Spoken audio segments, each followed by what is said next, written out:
Yeah. Para ni Susa ka tao nga akong gihigugma. Ikaw ra baby. Sa unang higayon nga nakita tika, murag kalibutan ako na hayag kalikba. Ang imong pahiyom murag adlaw sa buntag, nagpawala sa kasakitog sa akong kabalaka.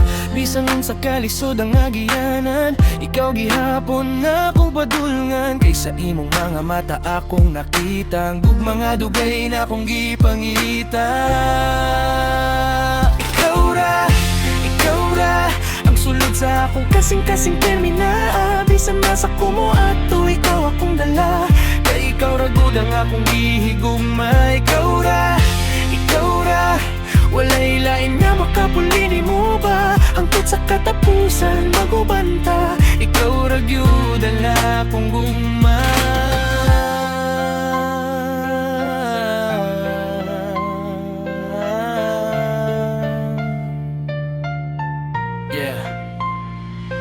Kung mag-away ta, usahay dili malikayan. Apan ang gugma nato dili gyud mabungkag. Kay kada problema ato rang masulbat. Basta magtinabangay ug magtinud-anay ta.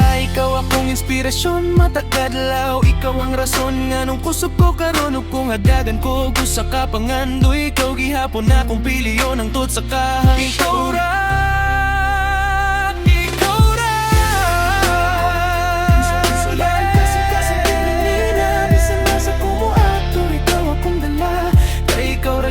akong gihigugma.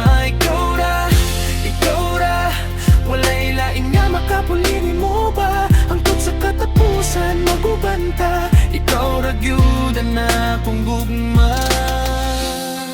Yeah. Ikaw ra ang akong gipili. Ikaw ra ang akong gigugma. Walay lain, ikaw ra